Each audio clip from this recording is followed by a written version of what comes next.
Imagine for a second the feeling of being thirsty. And I don't mean the, I've been on a conference call for an hour and I could use a glass of water kind of thirsty. Right. Not the casual, everyday kind of No, thirst. not at all. I mean, like, truly, primally thirsty. The kind where your throat feels like it's lined with sandpaper and your tongue feels, well, too big for your own mouth. And your brain just sort of narrows its focus. Exactly. It shuts everything else down. Yeah. All you can think about is one thing: liquid.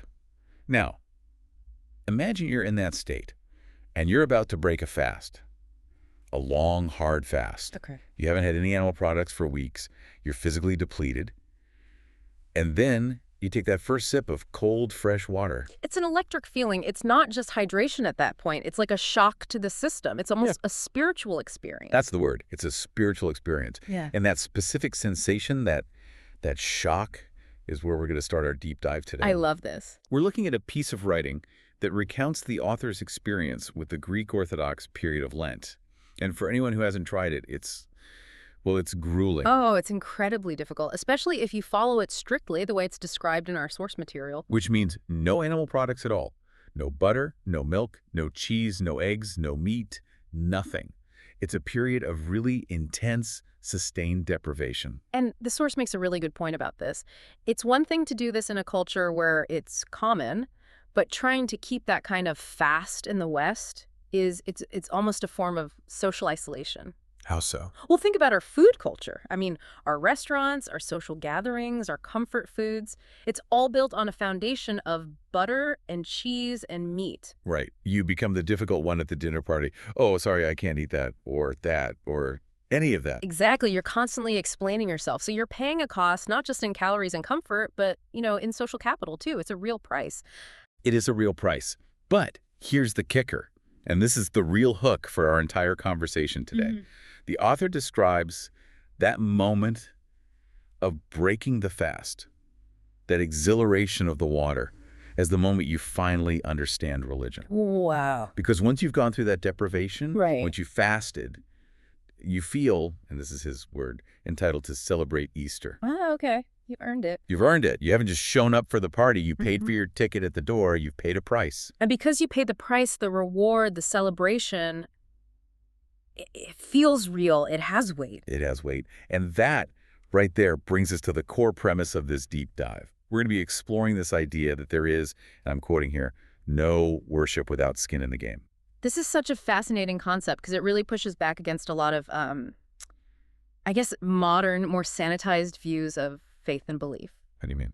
We tend to think of belief as something that happens purely in the mind, an intellectual assent. But what we're talking about today is this concept of symmetry. Symmetry. That's a word I associate with geometry, maybe art, not theology. So let's unpack that. What does symmetry mean in this context? It's the balance between what you give and what you get. It's this idea that for belief to be valid, it requires an entry fee. An entry fee. Yeah. Belief, according to the historical and anthropological evidence we're looking at, isn't a free option. You can't just say, I believe, and have it count for anything. There has to be a cost. So if the potential rewards are huge, like eternal salvation, divine favor, that kind of thing. Then the buy-in has to be high, too. It has to be symmetrical. If it's too easy, it's worthless. Like an exclusive club, right. Yeah. If they just let anyone walk in off the street for free, the membership wouldn't mean anything. Precisely. The cost is what creates the value. So that's our mission for today. We're going on a journey through the history of religion, of linguistics, of ritual, all to understand this one central question.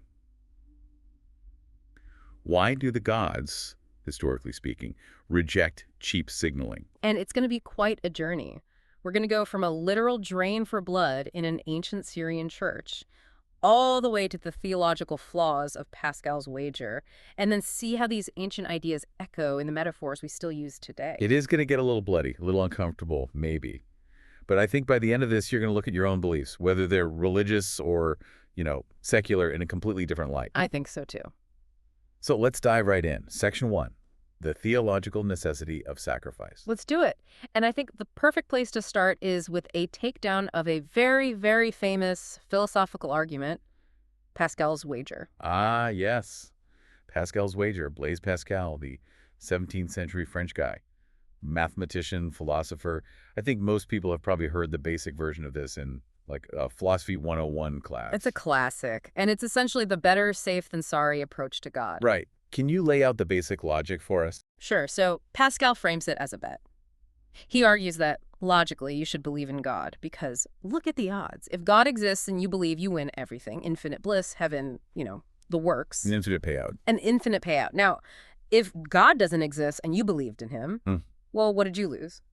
Not much. Maybe you went to church on some Sundays when you could have been sleeping in. Maybe you felt a little guilty now and then. The cost is negligible. Okay, makes sense so far. But then look at the other side. If you don't believe, and it turns out he does exist, you lose everything. Eternal damnation, an infinite loss. So the math is simple. The potential upside of believing is infinite, and the potential downside is tiny.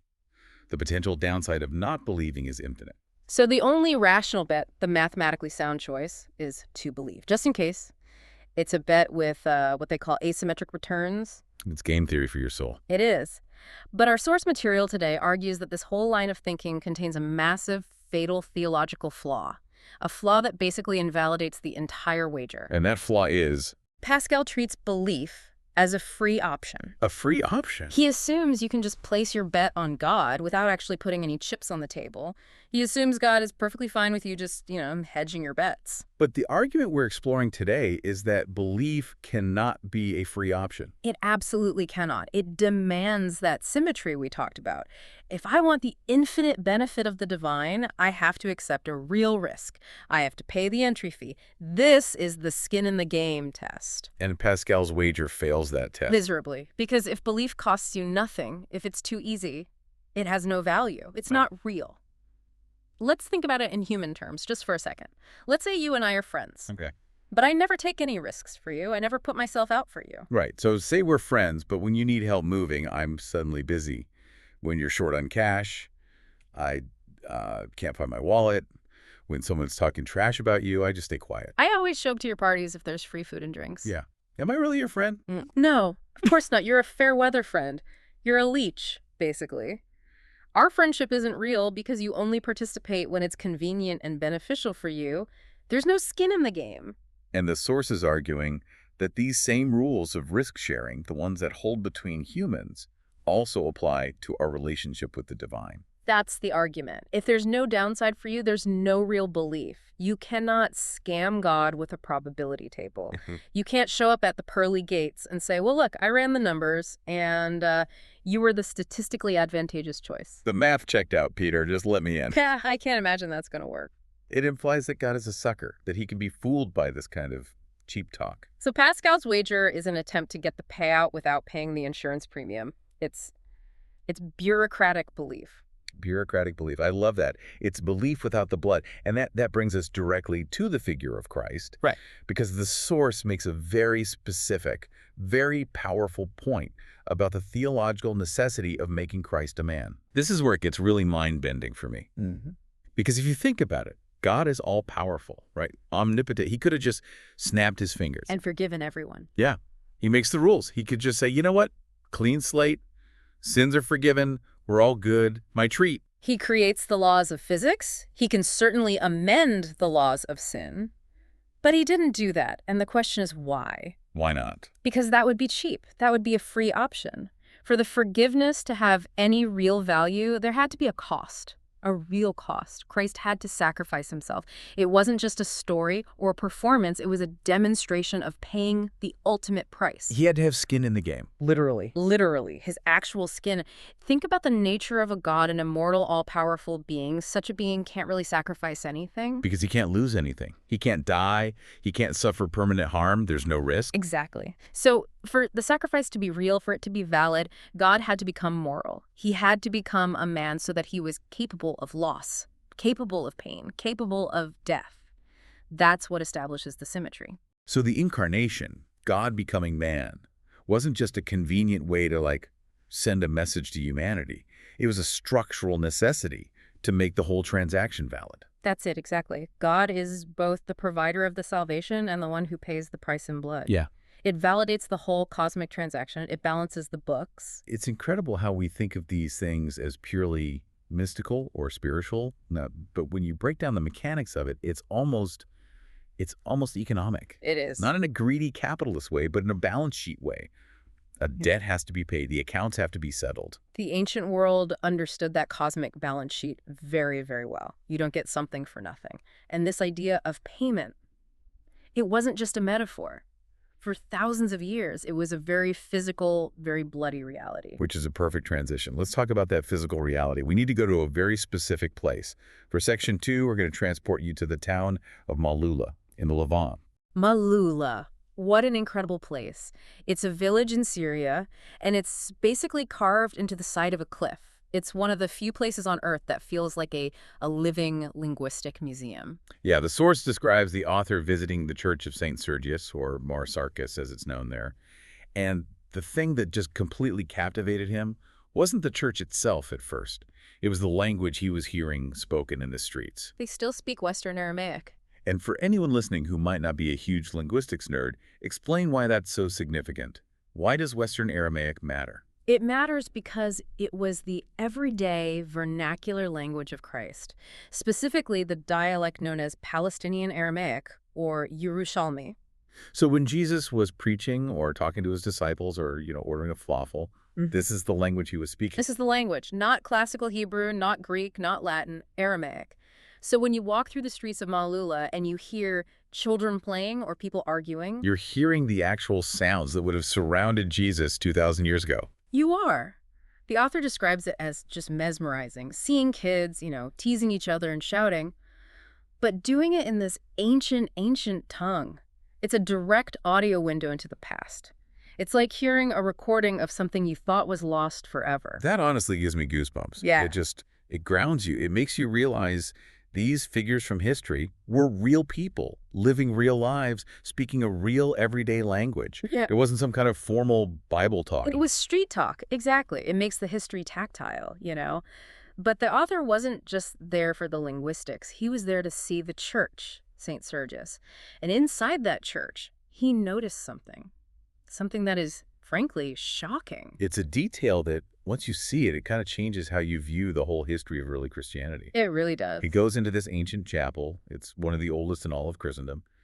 And he looks at the altar. Now, when we think of a Christian altar today, we picture a table, right? Maybe it has a nice cloth on it, some candles, a book. Yeah, it's a symbolic space, a staging area for a ritual. But that's not what he saw. He saw a drain. A drain, you mean like in a sink, a plumbing fixture? A hole carved into the stone of the altar itself. A channel, specifically designed for a large amount of fluid to run off and away. Okay, let's pause on that for a second. Yeah. We are in a Christian church. The central ritual involves bread and wine. You do not need an industrial-grade drain for a symbolic sip of wine. You do not. So why is there a drain on the altar? Because the altar was recycled. Recycled. It was taken from an earlier pre-Christian pagan temple that stood on the same spot. And that drain wasn't built for wine, it was built for blood. So they were just reusing old pagan hardware. That's thrifty, I guess, but also a little bit disturbing. It's very disturbing, but it tells us something incredibly profound about that transition period. The source puts it very bluntly. The early Christians were, in many ways, sort of pagans. Oof. I feel like that statement alone might upset a few people. We have this idea of a clean break. Jesus arrives and poof, everyone becomes a Christian and all the old ways just disappear overnight. That's the simplified Sunday school version of history. The reality on the ground was much, much messier. People reused things. Holy sites remain holy sites. They just got rebranded. So Christians and Jews were sharing places of worship with followers of other Semitic cults. They were. There was a lot of overlap. It was a syncretic environment, a mixing and blending of beliefs and practices. So you have this altar, a piece of stone technology designed for slaughtering animals for pagan gods. And the early Christians just thought, well, waste not, want not, we can use this. And the physical evidence of its original purpose, the drain, just stayed there. It stayed there. And you have to remember the context of the time. The source points out this was a time before, and I love this quote, telephones, fax machines, or websites financed by Saudi princes. Right. There was no way to homogenize the religion instantly. Exactly. Today, a Catholic church in Ohio and a Catholic church in the Philippines will have a very similar liturgy, a similar feel, because there's a central authority in Rome that can communicate instantly. Back then, there was no Vatican switchboard. Religion was local. So local traditions and local hardware just persisted for centuries. they did. And the source actually makes the claim that this very mechanism of recycling and rebranding is where the concept of saints in Christianity comes from. Really? How does that work? Well, put yourself in the shoes of a peasant in, say, the 4th century. Your village has worshipped a local deity, a small god of the harvest, for 500 years. You pray to him for rain, for good crops. He's reliable. He gets the job done. Right. Then these new Christian missionaries come along and say, nope, no more harvest god. You have to worship our one God now. That's terrifying. You're thinking, but who's going to make the rain fall? This new God. I don't know him. You don't want to risk your entire livelihood on a new system. So what happens? That local deity gets absorbed. He gets rebranded. Oh, that's not Belial of the wheat field anymore. That's St. Anthony of the harvest.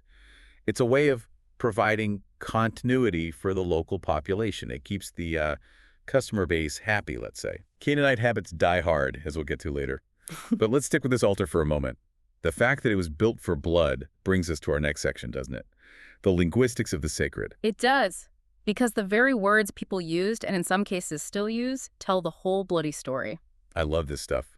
Words are like an archaeological dig. If you brush away the centuries of dirt, you find the original, often shocking meaning underneath. That's a perfect analogy. So in spoken Levantine and Aramaic, the word for altar is madba. Madba. Okay, let's break that down. What's the root? The root is dbh, and its literal meaning is ritual slaying by cutting the guttural vein. Wow, that is incredibly specific. It's not just to kill or to sacrifice. No, it's a technical term. It's a how-to. It describes a very specific method of slaughter. So the word madba doesn't mean holy table. It means the place where we cut the throat. So even after they stopped slaughtering animals on it, even when it was being used for the Christian Eucharist, they were still calling it the slaughter place. The name stuck. The language preserved the memory of the original function. And this linguistic root, this DBH, it connects us across time and across different religions in the region. You're talking about Islam, right? Halal food. Exactly. For meat to be halal, there's a specific method of slaughter required by religious law. You can't just stun the animal. You have to make a swift cut to the guttural vein to drain all the blood.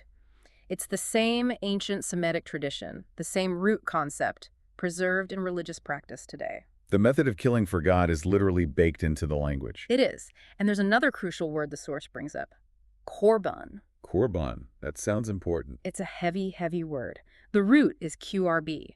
And what's the meaning there? The root means to get closer. Specifically, to get closer to God. Okay, but how does one get closer? Today we might think of prayer or meditation or doing good deeds. Right. But originally, the primary method for getting closer was through sacrifice. The logic was, I give this valuable thing up, I destroy it, and that very act of costly surrender bridges the gap between me and the divine. The offering is the bridge. The offering is the bridge, and what's amazing is that the word is still in use. In the vernacular of Christians in the Levant, korban is the word for the sacrament, for the Eucharist. You're kidding. Not at all.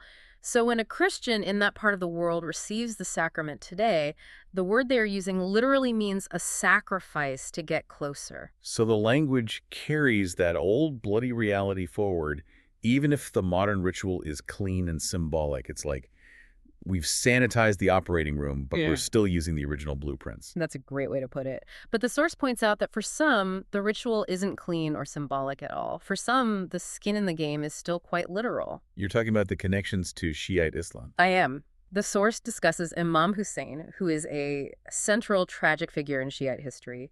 Before his death at the Battle of Karbala, he's said to have addressed God, and he offered himself as korban. As the ultimate sacrifice. Let me be the korban for you. The supreme offering.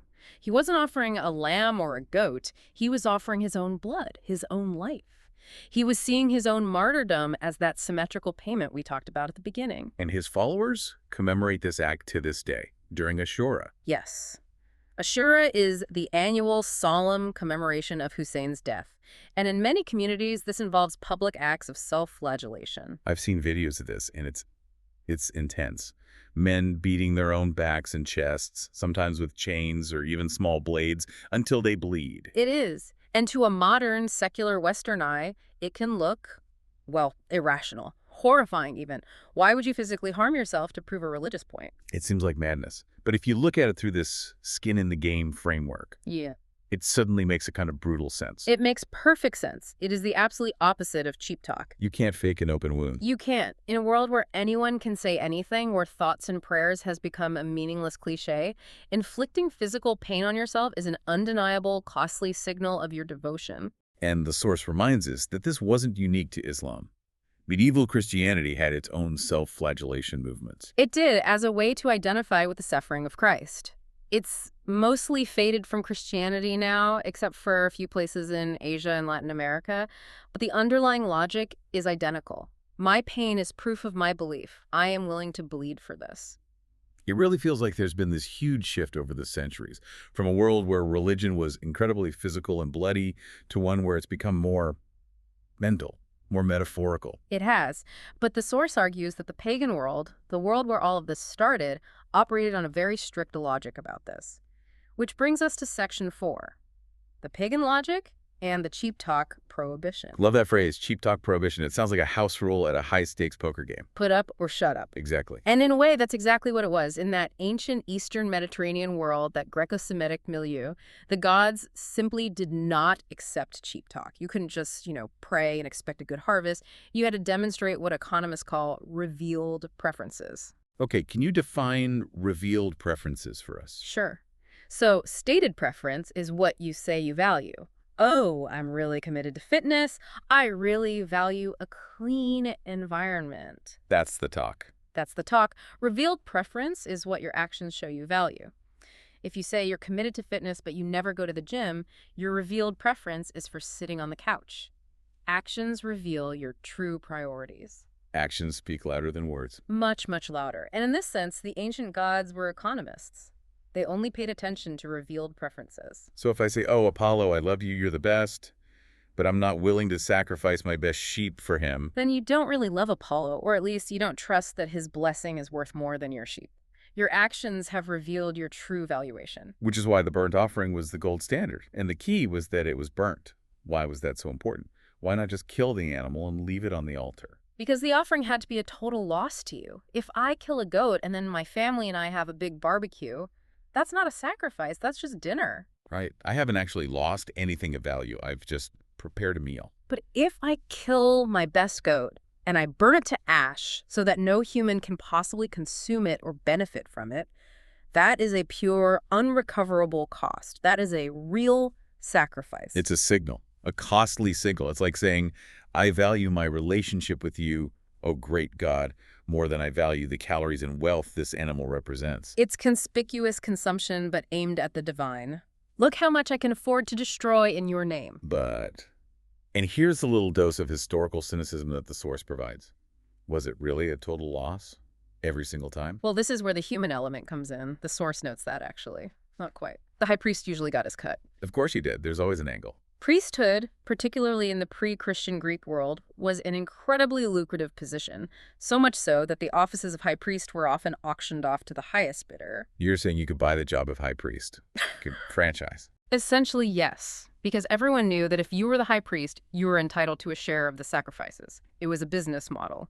Often, the fat and the bones would be burned for the gods. They like the smell, apparently, while the prime cuts of meat went to the temple staff.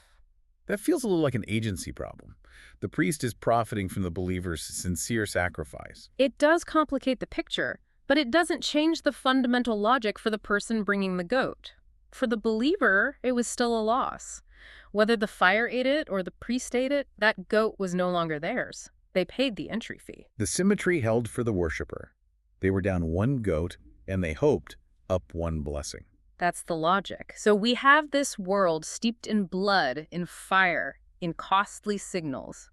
But then, as we've hinted, something begins to change. We start to see a major evolution. Which brings us to section 5, the evolution from blood to metaphor. This is the great transition. But before we jump to the metaphor, we have to acknowledge that the requirement for blood is right there in the Bible itself. This isn't something that was just a pagan holdover. No, not at all. The source quotes Hebrews 9.22, and it's about as clear as it gets. And without shedding of blood is no remission. No remission. No forgiveness of sins. That is a hard, unambiguous line. It is. It establishes that for the temple in Jerusalem and for early Pauline Christianity, physical sacrifice was not optional. It was the central mechanism. You couldn't just be sorry. Something had to die to balance the cosmic books. But then, both major Western monotheistic faiths, Judaism and Christianity, moved away from this. So how did that happen? Let's start with Christianity. We've already touched on the idea of Christ as the ultimate sacrifice. Right. The core theological innovation was that Christ's sacrifice on the cross was a one-time infinite payment that covered all past and future debts for humanity. So the daily or weekly animal sacrifices were no longer necessary. You don't need to keep making mortgage payments after the whole loan has been paid off. A perfect analogy. So no more goats in the church. But, and this is the truly fascinating part for me, the form of the ritual remained. It became a simulacrum. A simulacrum. A representation that carries the meaning of the original. The Mass, the Eucharist, the wine symbolically represents the blood, the bread, the body. But here is the genuine aha moment for me in all of this. The source points out something I had never, ever thought about. What happens to the leftover wine after a Catholic or Orthodox service? It's a detail that 99% of people would never even notice. But it's so important. If there's consecrated wine left over, or if the priest cleans the chalice with water, where does that liquid go? Right. You can't just pour the symbolic blood of Christ down the kitchen sink into the municipal sewer system. Yeah. That would feel deeply wrong, sacrilegious. It would be. So there's a special piece of plumbing in these churches, usually right near the altar. It's called a piscina. A piscina. And what is it? It's a special drain that doesn't connect to the sewer.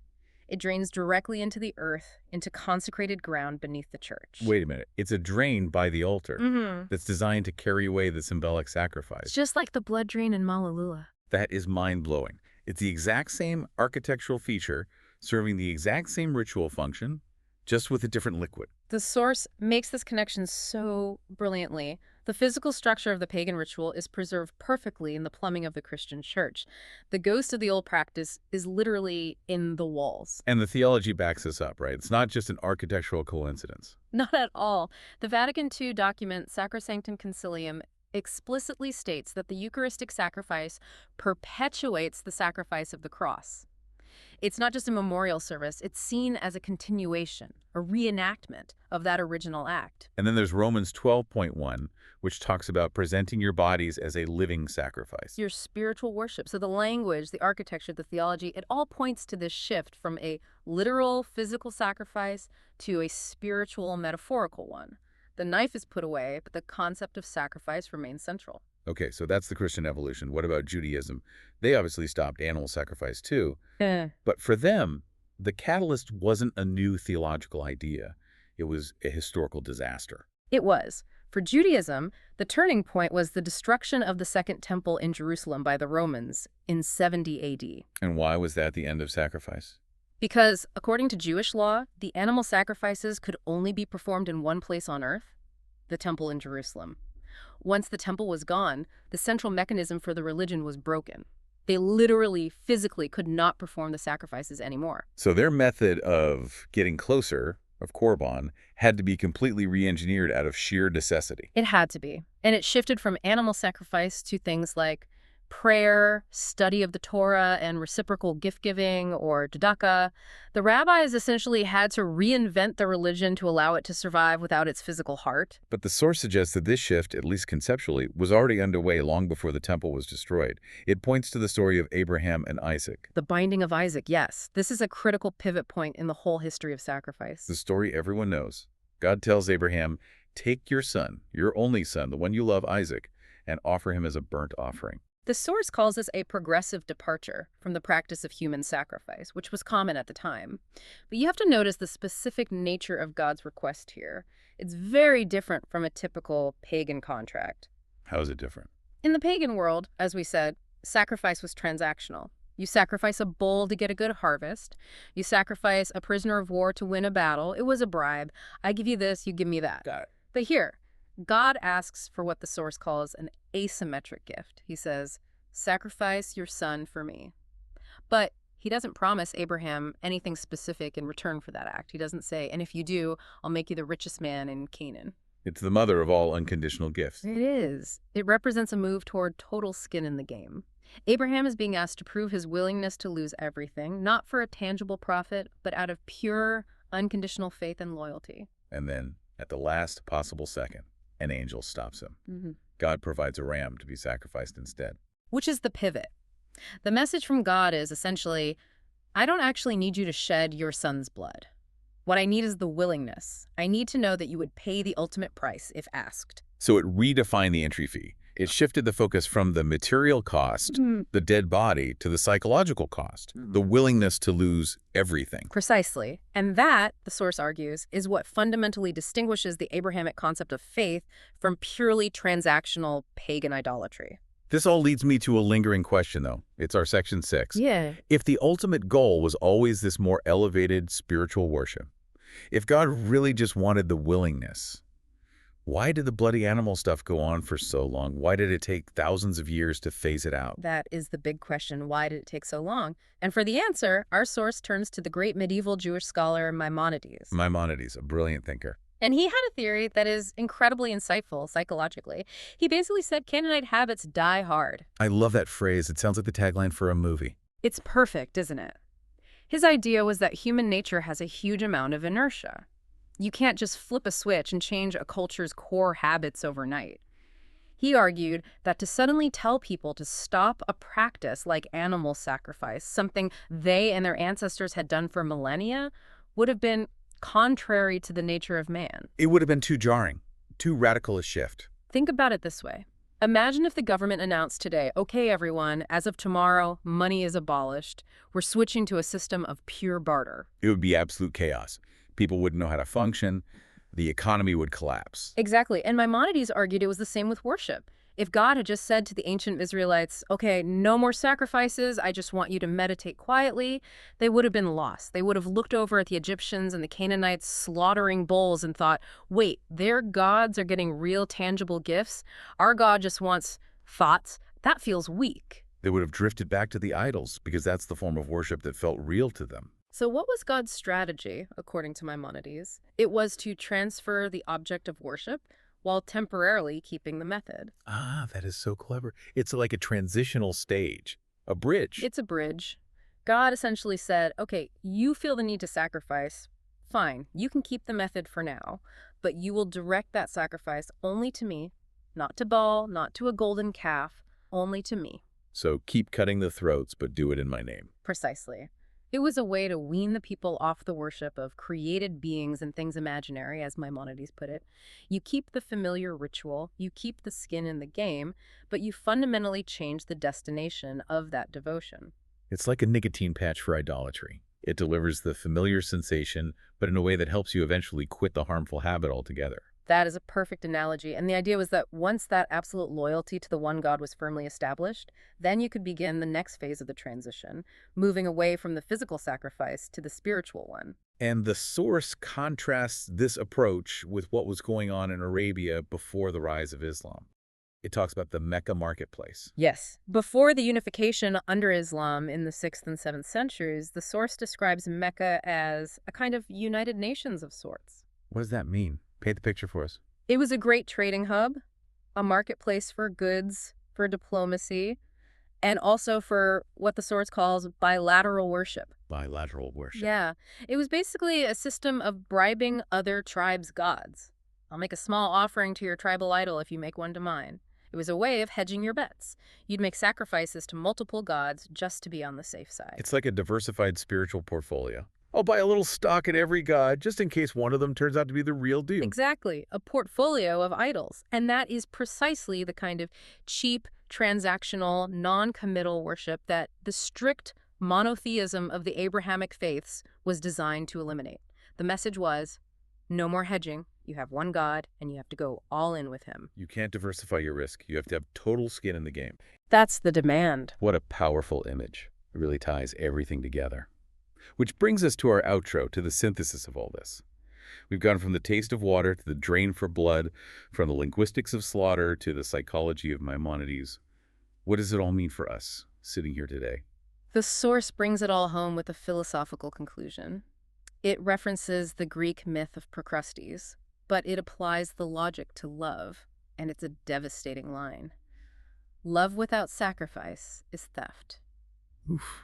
Love without sacrifice is theft. Say that again? Love without sacrifice is theft. It's an idea that applies to religion, sure, but it applies to everything else in life too. Love for a person, love for a country, a passion for a cause.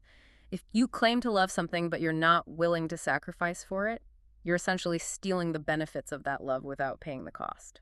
You're trying to get that incredible feeling of the water breaking the fast, but without ever doing the fast. Exactly. You want the exhilaration without the dehydration. Yeah. And the universe or human psychology or the gods, whatever you want to call it, it just doesn't work that way. That feeling of being entitled to the joy only comes after you've paid the price. And this whole framework, it also changes how we should think about evidence for a belief system. We usually think of religious evidence as miracles, right? Show me burning bush and I'll believe. Yeah, heal this sick person and I'll convert. We look for proof of the God's power. But the source argues that's completely backwards. The strength of a creed isn't found in what the God can do. It's found in what the believers are willing to do. Yes. The true evidence that a religion is real, in the sense that it has real power in the world, is the skin in the game of its worshipers. The proof is their willingness to pay that entry fee, to fast, to sacrifice, to bleed, to commit. If the followers are willing to risk real loss for their belief, then that belief is a powerful force. That is the proof. That's the only proof that matters in this framework. If I see you making real sacrifices for what you believe, then I know that your belief is real to you. If I just see you talking about it on social media, I assume it's a hobby. Which brings us to our final provocative thought for you, the listener.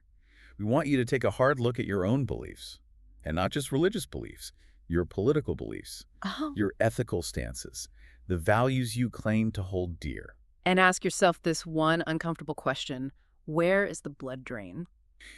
When you look at the altar of your own core beliefs, is there a place for a real sacrifice to go?